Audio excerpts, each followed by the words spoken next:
राधे राधे, जय श्री कृष्ण। आज की इस वीडियो में हम जानेंगे कि संतान सप्तमी का व्रत कैसे किया जाता है, पूजन कैसे किया जाता है। तो भाद्रपद मास के शुक्ल पक्ष में आने वाली सप्तमी को संतान सप्तमी के रूप में मनाया जाता है। इस दिन माताएं अपनी संतान की लंबी उम्र, अच्छे स्वास्थ्य और उज्जवल भविष्य के लिए व्रत और पूजा करती हैं, और जिनकी संतान नहीं है वे भी संतान प्राप्ति के लिए इस व्रत को करती हैं। अब हम जान लेते हैं कि संतान सप्तमी के व्रत में हमें पूजा कैसे करनी है और यह व्रत कैसे किया जाता है। तो संतान सप्तमी के दिन सुबह स्नान आदि करने के बाद हम जिस जगह भी पूजा करेंगे, पहले उस जगह को अच्छे से साफ कर लेंगे, चौक पूर लेंगे, फिर वहां पर चौकी लगाकर लाल, पीला, हरा या गुलाबी इस तरह से शुभ रंग का कोई भी वस्त्र बिछाएंगे, और चौकी की जगह पटा भी लगा सकते हैं। और यहाँ देखिए, संतान सप्तमी के दिन मिट्टी के शिव जी, माता पार्वती और गणेश जी बनाकर उनका पूजन किया जाता है।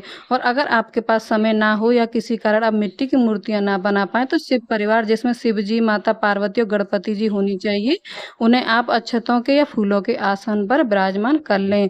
और यहाँ देखिए, मैंने मिट्टी की मूर्तियां बनाई हैं, उसमें गणेश जी, माता जी, गौरी जो माता पार्वती का ही स्वरूप है, और शिव जी को बना लिया है। और कोई विशेष आकृति देना जरूरी नहीं है, आपको जैसी भी आती है आकार देना, गोलाकार, पिंडकार, उस आकार में आप मूर्तियां बना लें। और इसके साथ ही एक दीपक हमने प्रज्वलित करके रख लिया है। अब गंगा जल और चावल हाथ में लेकर हम सबसे पहले व्रत का संकल्प लेंगे। व्रत का संकल्प लेना जरूरी होता है, तो थोड़े से चावल और फूल लेकर यहाँ मैंने व्रत का संकल्प ले लिया है।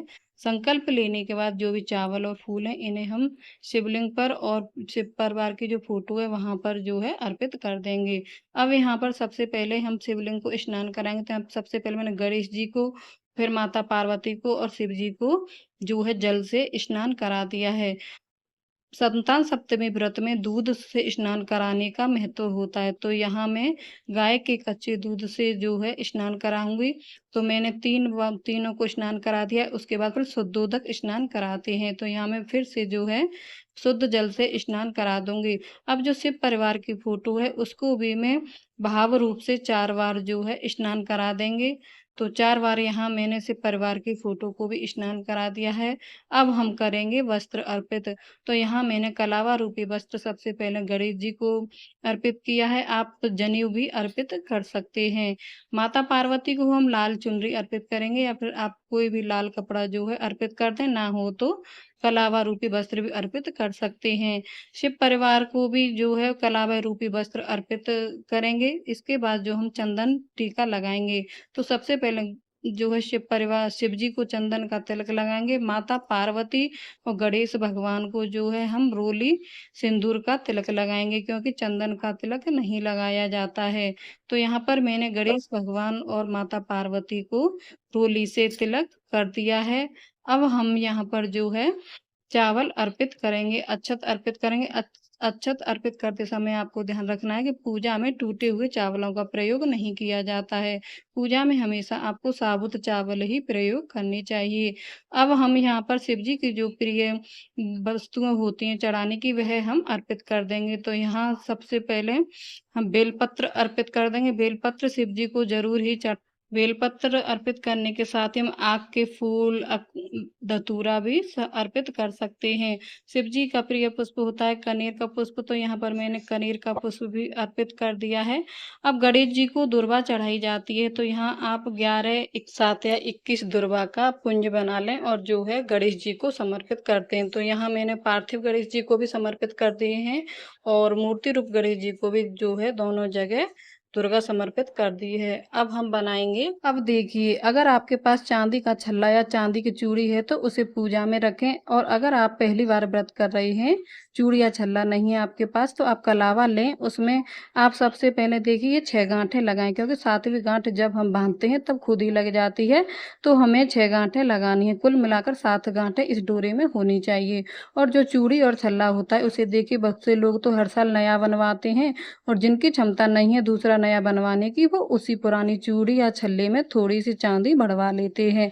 और पूजा के बाद चूड़ी या छल्ला माताएं अपने सीधे हाथ में धारण करती हैं, और इस डोरे को को भी देखिए पूजा करते समय हम तैयार कर लेंगे और इसे सीधे हाथ में ही हमें बांधना है और इस डोरे का भी हम विधिवत पूजन किया जाता है। तो यहाँ चौकी पर हम इस डोरे को रख लेंगे। सबसे पहले जल के छींटे देंगे, फिर कच्चे दूध के छींटे देंगे, फिर वापस से दूब घास की मदद से इस डोरे पर छींटे लगाएंगे। चंदन, रोली, अक्षत, पुष्प अर्पित करेंगे। जिस तरह से हमने सभी देवी देवताओं का पूजन किया है, ठीक उसी तरह से हमें इस डोरे का भी पूजन करना है।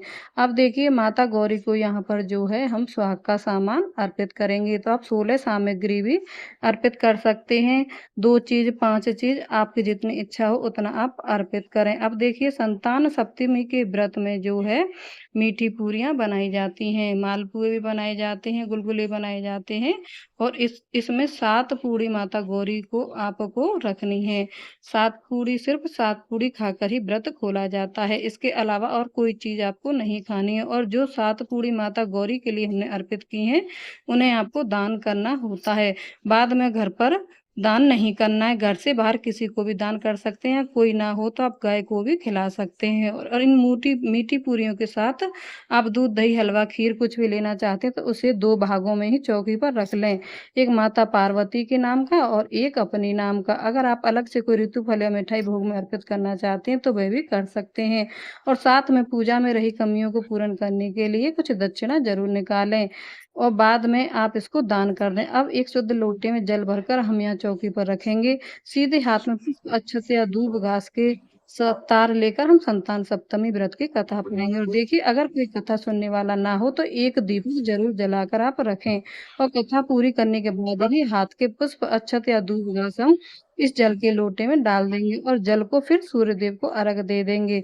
अब देखिए बड़ी प्रेम पूर्वक गणपति जी, माता गौरा की, शिव जी की, संपूर्ण शिव परिवार की हम आरती उतार लेंगे। और यहाँ पर जो हमने दीपक जलाया था उसी से मैं आरती करूँगी। अगर आपको इस दीपक उठाने का मन ना हो तो आप अलग से भी दीपक जलाकर आरती कर सकते हैं या कपूर से भी आरती कर सकते हैं।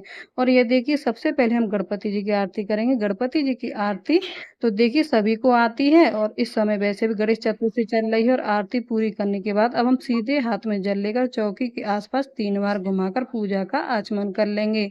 हाथ जोड़कर माता गौरा से, शिव जी से और गणपति जी से अपनी संतान की दीर्घायु, अच्छे स्वास्थ्य और उज्जवल भविष्य की कामना करेंगे। और उसके साथ ही पूजा में अगर किसी भी तरह की कोई भूल चूक त्रुटि हो गई हो तो उसके लिए क्षमा याचना मांगेंगे। अब देखिए पूजा के तुरंत बाद इस धागे को हमें सीधे हाथ में बांध लेंगे और शाम के समय यानी एक ही समय हमें इन 7 मीठी पूरियों को खाना है। इसके अलावा कुछ भी नहीं खाना है। आप साथ में दूध, दही इस तरह से ये चीज़ें ले सकते हैं और नमक इस व्रत में बिल्कुल भी नहीं खाया जाता है। और विसर्जन जो है वह देखिए शाम से पहले आप कर सकते हैं। मिट्टी की मूर्तियों का आप चाहें तो देखिए शाम को कर सकते हैं, अगले दिन सुबह भी कर सकते हैं। बस आप सभी को जगह थोड़ा-थोड़ा हिला दें, इसके बाद सुबह विसर्जन कर सकते हैं। श्रृंगार का सामान को थोड़ा दान कर दें, थोड़ा अपने लिए आशीर्वाद स्वरूप रख लें। पूड़ियों के अलावा कुछ भी अर्पित किया है उसे प्रसाद को परिवार में बाँट सकते हैं। और संतान सप्तमी का जो डोरा हम बाँधेंगे, इसे कम से कम 7 दिन यानी 1 हफ्ते आपको बाँध कर रखिए। इसके बाद किसी भी अच्छे बार में से उतार कर आप विसर्जित कर सकते हैं और फूल पत्तों को भी आप अपने घर के विसर्जित कर दीजिए यानी दबा दीजिए। कुछ समय में वे खाद बन जाएँगे। तो इस तरह संतान सप्तमी की पूजा पूर्ण हो जाती है। उम्मीद है वीडियो आप सभी के लिए हेल्पफुल हो।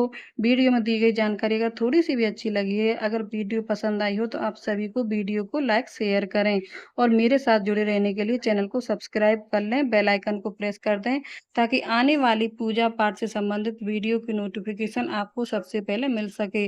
मिलती हूँ नेक्स्ट वीडियो में, तब तक के लिए राधे राधे, जय श्री कृष्ण।